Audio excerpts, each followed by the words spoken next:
India versus New Zealand का आज तीसरा टी20 आई था, जिसमें इंडिया ने न्यूजीलैंड को पूरी तरीके से हरा करके, खत्म करके, लिटा करके, बिछा करके इस सीरीज में 3-0 की अजय बढ़त बना ली है। यानी कि अब इंडिया सीरीज हार नहीं सकती।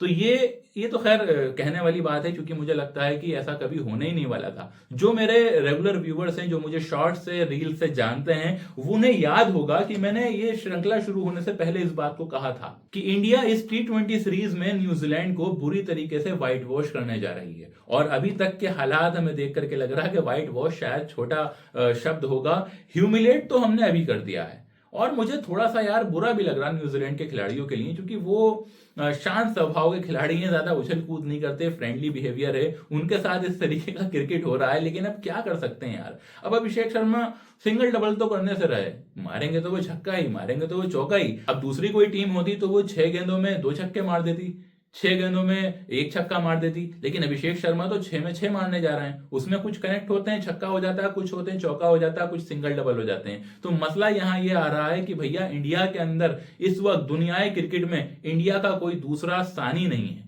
इंडिया जैसी कोई टीम आपको नहीं मिलेगी, इंडिया जैसी कोई सपोर्ट स्टाफ आपको नहीं मिलेगा, इंडिया जैसे बॉलर्स नहीं मिलेंगे, इंडिया जैसे बैट्समैन नहीं मिलेंगे, इंडिया जैसा क्राउड नहीं मिलेगा। अगर वर्ल्ड क्रिकेट में आप कहते हैं कि इंग्लैंड ने इजाद किया है, मैं कहता हूं मॉडर्न क्रिकेट के अंदर जो जान फूंकी है वो इंडिया ने फूंकी है। उसकी वजह यह है कि आज जो इंडिया क्रिकेट खेल रही है, जो आज हम क्रिकेट खेल रहे हैं, वो दुनिया में कहीं नहीं हो रहा। आप मुझे बताइए कि टी10 श्रृंखला होती है जिसमें 10 ओवर का मैच होता है, उसमें आपने कितने मैच देखे हैं जिसमें 155 रन बन जाते हैं। तो जो काम टी10 में आसानी से नहीं हो पा रहा, वो हम टी20 में कर रहे हैं, चेस करते हुए कर रहे हैं। कोई कहेगा कि जी इसके अंदर तो ओस का बहुत बड़ा हाथ है, ड्यू का बहुत बड़ा हाथ है। मैं मानता हूं, देखिए ड्यू जो इंपैक्ट डालती है वो शुरू के 2-4 ओवर में तो डालती भी नहीं है। आप कितनी भी मैदान पर ड्यू हो, नई बॉल होगी और फास्ट बॉलर करा रहे हैं, तो शुरू के 3 ओवर का मार्जिन तो लेकर के चलते हैं। लेकिन न्यूजीलैंड के बॉलर के साथ तो ऐसा नहीं हो पा रहा ना। उसकी क्या वजह है? देखिए सैमसन आउट हो रहे हैं, और वो क्यों हो रहा है इस पर भी मैं बात करना चाहूंगा। बहुत कड़ी बात कहने वाला हूं, बर्दाश्त कर लेना, सह लेना इसको, लेकिन बात बिल्कुल सही है। जब आप किसी खिलाड़ी पर एक ऐसा प्रेशर बना दोगे कि उसे अंदर बाहर करते रहोगे, उसका नंबर फिक्स नहीं करोगे, ये नहीं पता होगा कि अगले मैच में ये खिलाड़ी खेलेगा कि नहीं खेलेगा, खेलेगा तो कौन से नंबर पे खेलेगा, खेलेगा तो क्या काम करेगा, खेलेगा तो किसके कंधों पे बैठ के खेलेगा, तब वो खिलाड़ी जो है वो इसी तरीके की परफॉर्मेंस देने लगता है। संजू सैमसन के ऊपर जो प्रेशर है, उन्हें लगता है कि अगर वो परफॉर्म नहीं करेंगे तो टीम में नहीं रह पाएंगे, क्योंकि खिलाड़ी इतने ज्यादा इकट्ठे हो चुके हैं इस वक्त टीम इंडिया के अंदर कि मुझे लगता है इंडिया की ही 2 टीमें बल्कि 3 टीमें बन सकती हैं, और तीनों टीमें एक दूसरे की कॉम्पिटिटिव होंगी। दुनिया में तो उन्हें कोई हरा नहीं सकता, क्योंकि अभी जो स्क्वाड वर्ल्ड कप का अनाउंस हुआ है, वही स्क्वाड लगभग लगभग इसमें खेल रहा है न्यूजीलैंड के खिलाफ। इसके अलावा जितने खिलाड़ी रेस्ट में है ना, और जितने खिलाड़ी अभी अभी रिटायर हुए हैं, अगर उनकी भी टीम बना दी जाए तो उससे भी कोई जीत नहीं सकता इतनी आसानी से। तो दुनियाई क्रिकेट में इस वक्त इंडिया ने जो मुकाम हासिल करा है, वो हासिल करना हर किसी के बस की बात अब तो नहीं है। और इंडिया को इंडिया के घर में आकर के हराना, ये एक हसीन ख्वाब है जिसे आप देख सकते हैं। आप देख सकते हैं, क्योंकि देखने पर टैक्स नहीं है, लेकिन इसे हकीकत कर पाना मुझे तो बहुत ज्यादा मुश्किल लग रहा है। खास तौर पे आप तुक्के से 5 मैच की सीरीज में कोई एक आध मैच जीत सकते हैं, जिसमें बहुत ज्यादा टॉस के मैटर कर जाए और बहुत ज्यादा ड्यू आ जाए, आप बाद में क्रिकेट खेल रहे हो और कुछ बहुत अनफॉर्चुनेट चीजें हो जाए तो आप हो जाएगा ऐसा कुछ। लेकिन इस वक्त की टीम को देख करके ये कहना बहुत ही ज्यादा मुश्किल है। आप सोच करके देखिए, ये वो टीम है जिसमें आप अगर पहले बैटिंग कर रहे हैं तो बॉलर दूसरी टीम का सोचेगा कि अगर मैं संजू सैमसन को आउट कर लूं तो अभिषेक शर्मा खड़ा है, शर्मा को आउट कर लूं तो ईशान किशन खड़ा है, उसको आउट कर लूं सूर्य कुमार यादव खड़े हैं, उसको आउट कर लो तो हार्दिक पांड्या, उसके बाद तिलक वर्मा, उसके बाद शिवम दुबे। और अगर इन 5-6 लड़कों को भी तुमने हटा दिया, आउट कर दिया किसी तरीके से, तो हमारे पास कौन है? रिंकू सिंह। भैया आप कहां तक नीचे जाओगे, कहां तक नीचे जाओगे? और हर एक खिलाड़ी ये वो है जो अकेले दम पे क्रिकेट के इतिहास को पलटने की क्षमता रखता है।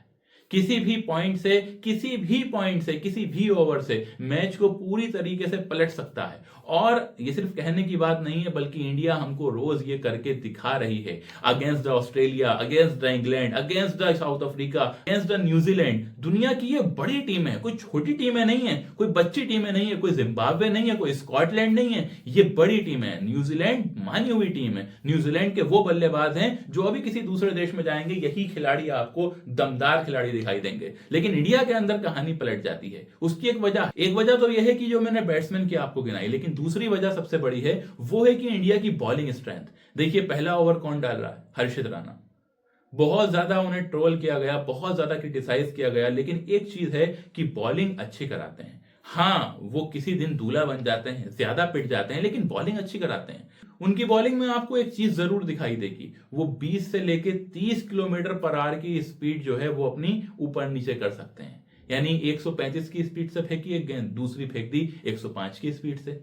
ये कला होना बहुत बहुत ज्यादा मतलब एक अलग चीज है, और ये बैट्समैन के दिल में ना खौफ पैदा कर देती है, शक पैदा कर देती है। तो अगर किसी बॉलर के पास ये है, वो बड़ा लकी बॉलर है। दूसरे आते हैं कुंफू पांड्या, यानी कि हार्दिक पांड्या। उनसे तो आप कोई भी काम करा लो, सारे ही काम बढ़िया करते हैं। यानी अगर वो मैदान पे आ गए तो फील्डिंग से लेकर, बॉलिंग से लेकर, बैटिंग से लेकर, भैया कोई से काम करा लो। हवा में गेंद होगी, उनके आसपास होगी, पार नहीं जा सकती, कैच पकड़ लेंगे। आज वो आपने कैच देखा होगा डेवन कॉनवे का। हर्षित राणा को मैं नंबर नहीं दूंगा भाई उस विकेट के, उस विकेट का पूरा हकदार हार्दिक पांड्या है, क्योंकि उन्होंने वो असंभव सी कैच पकड़ी है। जो एफर्ट था वो चौका लिखा था, उस शॉट पे, उस बॉल पे वो चौका लिखा था, लेकिन हार्दिक पांड्या उस बाउंड्री और डेवन कॉनवे के शॉट के बीच में आ गए। लोग कहते होंगे कि ग्लेन फिलिप्स दुनिया के बेस्ट फील्डर हैं, और वो हैं। बहुत असंभव वाली कैचेस उन्होंने पकड़ी हैं दुनिया में, लेकिन हार्दिक पांड्या की फिटनेस, हार्दिक पांड्या का जो एथलीट जो बॉडी है उनकी, वो अलाउ करती है इस तरीके का काम करने की। वो भाई हर चीज में 100% देता है। तो बॉलिंग में दूसरे नंबर पर हार्दिक पांड्या आ गए। तीसरे नंबर पर आ जाते हैं हमारे जसप्रीत बुमराह। एक जमाने से हैं, 10 साल पूरे कर लिए क्रिकेट के उन्होंने अपने, और बेहतरीन आउट क्लास, पहले दिन से जैसे बॉलर थे वैसे ही आज हैं। किसी को अगर शक है, किसी को अगर शक था, किसी को अगर शक होगा, तो आज जो टिम साइफर्ट को उन्होंने बॉल मारा है, जरा जाकर के देख लो वो गेंद। वो बॉल देखो कहां पड़ी, कहां लगी, कहां घुसी, कैसे हुआ, क्यों हुआ, कब हुआ, यह आपको पता चल जाएगा बड़ी ही अच्छी तरीके से। तो क्रिकेट के, दुनियाई क्रिकेट में इस वक्त इंडिया की टक्कर की कोई टीम ना है, ना होगी, आने वाले 2-3 साल में तो बिल्कुल नहीं होगी। लेकिन मैं अपनी वीडियो के माध्यम से एक बात कहना चाहता हूं कि यार थोड़ा सा ना रन कम बनाओ, स्ट्राइक रेट कम करो, इतनी जल्दी मत बनाओ 2-4 मैच के लिए। क्योंकि मुझे ऐसा लग रहा है पर्सनली कि भैया पाकिस्तान डर डरा के भाग नहीं जाए यार। अगर पाकिस्तान भाग गई तो फिर होगा क्या? मैं तो पर्सनली चाहता हूं कि अभिषेक शर्मा एक बार फिर से प्रीमियम फास्ट बॉलर को रख के दे छक्के, नाम पूछ पूछ के मारे कि हाँ भाई क्या नाम है तेरा? Haris Rauf, premium fast bowler, जा बॉल लेके आ सामने से। वो काम कराना चाहता हूं, लेकिन मुझे आसार लग नहीं रहा है, क्योंकि जिस तरीके से ये लोग खेल रहे हैं भाई, पाकिस्तान के खिलाड़ी तो घबरा रहे होंगे। बाबर आजम जो हैं, उन्हें तो ख्वाब भी कोई 35 में 40 रन के आते हैं, 35 बॉलों में 50 रन के आते हैं। वो किस तरीके से इसे डिफेंड करेंगे भाई? उनका बहुत लकी दिन होता है, पाकिस्तान का बहुत बड़ा दिन होता है कि इस दिन उनके 200 बन जाते हैं। 200 तो हम 15 ओवर में चेस कर ले रहे हैं, वो भी न्यूजीलैंड की बॉलिंग के सामने। पाकिस्तान की बॉलिंग तो मैं समझता हूं न्यूजीलैंड से पीछे है आज के। खैर इस पर कभी और बात करेंगे, लेकिन आज का दिन, आज की शाम, आज की रात जो है वो इंडियन टीम की है। अभिषेक शर्मा की है, सूर्य कुमार यादव की है, ईशान किशन की है, और जसप्रीत बुमराह को तो प्लेयर ऑफ द मैच मिल ही चुका है। तो इंजॉय करते हैं। और ये मेरी पहली या शायद दूसरी वीडियो है, लॉन्ग वीडियो। दोस्तों मैं आपसे सिर्फ यही कहना चाहूंगा कि अगर मेरी वीडियो में आपको थोड़ा भी कुछ इंटरेस्टिंग लगा हो तो वीडियो को लाइक करके अपनी राय कमेंट में जरूर दें, और हाँ हो सके तो सब्सक्राइब कर लें भाई, फ्री है, कोई पैसा नहीं जाता, और आपके सब्सक्राइब से हमें बड़ा फायदा होगा कि हम आपसे रूबरू हो पाएंगे रोजाना।